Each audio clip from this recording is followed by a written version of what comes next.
Okay, yeah. So in this video, I'll be explaining to you equalization techniques, also known as EQ techniques. And I'll be starting from the basic one, the static EQ. Then we'll be moving to the more advanced ones like the dynamic EQ and the mid-side equalization.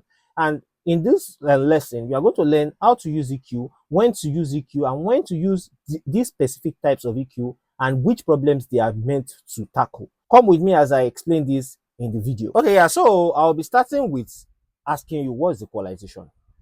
Equalization is just a volume knob for every frequency in the frequency spectrum. That's the layman's way of explaining it. Don't let us go too technical, you understand?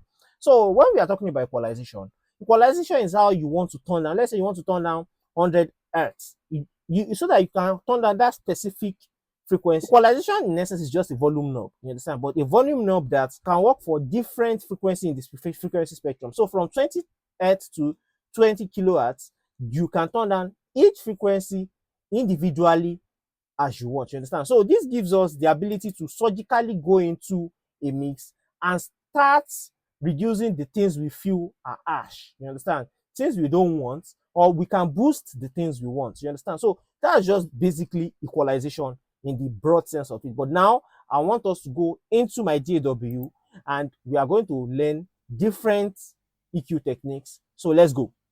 I'll be starting with the static EQ. The static EQ is the OG EQ. I call it the OG EQ because in what I have opened up now is the Fab Filter Pro, is a parametric EQ. So in static EQ, whatever you do is going to stay the same throughout the length of the song. You understand? So if to say in this mix now, in this vocal mix, let me play this vocal mix. Baby, come closer.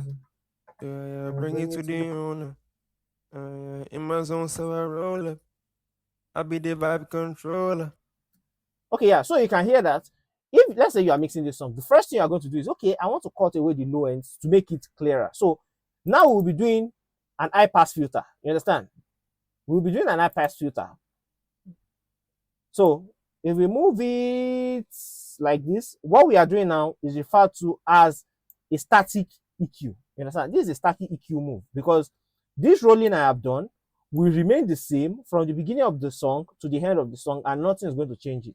So what are the things you can see in your static EQ settings? We have the Q, the band Q. This represents how wide you want the frequency to cover. You understand? How wide you want the equalization move to cover. You understand? So that's what this is. This one is for the other one. So I will explain this one, this specific one. I will explain it when we are talking about dynamic EQ. You understand?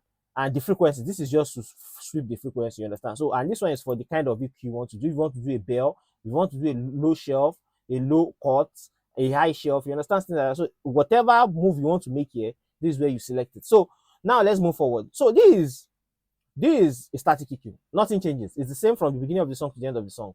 Let's say, okay, I want to reduce. Baby, come closer. Okay, I'm Yeah, feeling bring something it to here, the owner. and I don't want it at In my all. zone, so I roll up. So I bring it I be down. the vibe controller. Baby, come closer. This one too, I don't like that Yeah, sound. bring it to the owner. In my zone, so I roll up. I be the vibe controller. You can hear it. Baby, come closer. So Yeah, bring it to the owner. as you can hear, audibly it In has my changed the zone, so I characteristics. roll. It has changed the characteristics of the song. You understand? So that's just what static EQ is. As it is like this, it's not going to change from now to the end of the song. You understand? So that's static EQ. Now let's move to dynamic EQ. So dynamic EQ is just like a compressor. It activates that dipping, this dip that I did here. It activates it only when it reaches a specific threshold. You understand? Let's say, okay, I want to dip 328 hertz, but I want it to dip only when this 328 hertz it's, let's say, minus 3 dB. You understand? So it's only going to dip when it hits minus 3 dB. So in essence, dynamic EQ is a compressor. You understand? But unlike normal multiband compressors, dynamic EQ is much more surgical. You can go in and say, okay, I want 38.25 Hertz. That's what I want to target. You understand? But you can't do that with a multi-band compressor, because a multi-band compressor has a more wider range. You understand? So that's the major difference between a dynamic EQ and a multi-band compressor. So now let me demonstrate it to you. Trying to use it to cut the high end of the song. Roller. I be the vibe controller. Baby, come closer. Yeah, bring it to the owner. In my zone, so I roll up. Okay, you can hear that. I be the vibe controller. That's Baby, come closer. In my zone, so I roll up. that's. Now I be let's the use it vibe to. control. You can hear that. Now let's use it to tame that. Let's use it to tame that. So activate dynamic compressor like this. Reduce the Q. I reduce the Q like this. So let's see how it sounds. Yeah, bring it to the owner. In my zone, so I roll up. You can see. I be the vibe controller. If we want it to go down Baby, more, come closer. we can make it go down more. Bring it to the owner.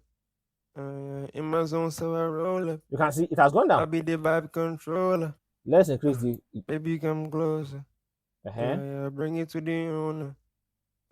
In my zone, so I roll. It has reduced it. So this dynamic EQ, you can use it as a DSR, you understand? And you can also use it when a few, let's say some frequencies only pop out at a specific time. Like what I did here, that sound only comes out specific phrase, you understand? So that is the only place I'm using it, you understand? So it's just a more surgical tool and more controlled type of EQ, you understand? So the major difference between this one and the static EQ is that this only works at a specific time in the mix. When the threshold, this is the threshold, this right here, this is the threshold. When the threshold hits where you set it, then that's when it's going to trigger. That's when the docking, the reduction in frequency is going to happen. You understand? So that's the major difference between static EQ and dynamic EQ. Hope you understand this. And next we'll be moving to mid-side EQ. Now I want to talk about the mid-side EQ. Before I can explain what the mid-side EQ is, we need to understand the concept of mid-side. Mid and side. We need to understand the whole concept. What does it mean? So mid-side, actually, you are going to be wondering what is mid, what is side when I have two speakers. Okay, let me explain it to you. In stereo, you have two speakers, left and right speakers. You understand? But your left speaker is producing sound coming from your left speaker, and it's different from the sound coming from your right speakers. You understand? So what we call the mid is where sounds from the right speaker and sounds from the left speaker are overlapping. They are overlaying, where the sound of the left speaker is the same with the sound of the right speaker. Those ones that they are not different is where we call the mid. It's now going to appear to you that you're standing in front of the two speakers like it is sounding in the middle. That's what we call the middle. You understand? So that's why we say mid side. And the side is the right side are information coming out from the right that are not coming out from the left. The left side is information coming out from the left that are not coming out from the right. So that's just mid side. You understand? That's the concept of mid side generally. So what is now mid side EQing? Mid side EQing is you affecting or you equalizing the frequencies coming out either from the mid, which will not affect the ones coming from the side, or equalizing the one coming from the side, and which will not affect the ones coming from the mid, or you can equalize the left, or you can equalize the right. You understand? So that's just the basic concept. So is you equalizing same song, but in different places. That's just what it means. You understand? So let's go into my DAW now, and I will show it to you.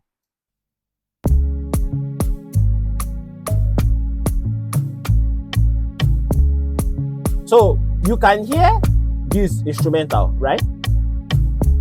You can hear this instrumental. So the bass, majority of the time, if you want your bass to translate well in other playback system, it's better for your bass to be in the middle. You understand? Make it very monocentric, like let it be in the middle. Yeah. So what mid-side EQ can do is when you get a track like this, a two stem like this, where it is already mixed, and let's say the mix engineer did not mix the bass very well. Let's say some engineers actually stereo their bass. So let's say you don't really want stereo information to be in the bass. That's where mid-side EQing can come in. So what do? You grab your EQ, your parametric EQ, some other EQs too can do it, but let's use Fab Filter Pro for this. Okay, so I want to reduce the side information of the bass. So I'll come here, select it, then I'll go to options, I'll go to stereo placement, then I'll select side. So what I want to do is I want to carry out an high pass on the sides. So I'm only removing the low frequencies from the side but leaving it for the mid. So let's see what's happening. So we can solo it, then cut it off. Yeah, from here you can hear the information there. This instrumental does not have so much information in the low range in the side. That means this instrumental was well mixed. So now let's say, okay, I want to open up the mix. I want the mix to have more air. And I don't only want that to come from the side. This will also help you increase the stereo image. Let's do that. Let's increase it. So what I did is, okay, an high shelf only on the side information. So it gives you a feeling of, okay, the stereo width is larger. You understand? So if you want to increase the stereo width of a two-track instrumental, you can do that. Just increase the high end of the side frequencies. You understand? So after doing this, let's now say, okay, I want the bass to knock very well in the middle. You understand? So I can come here, go to placement, go to mid, then boost it a little bit. So by doing that, the kick is going to knock more in the middle. So what I'm essentially doing here is I am kind of remixing the instrumental. This is a hack for you, especially if you are working with two-track stems and it is not well mixed. You know, so you can move some things around. You still have a little bit more leverage. So you can do a lot of things with mid-side EQing. You understand? So you can use it on your mix boards, you can use it on your masters, you can use it on your instrumentals. You understand? So that's just it basically. So from this, I hope you've learned a lot from these videos on how you can EQ your songs and how to use the different EQ techniques in your songs. So thank you very much.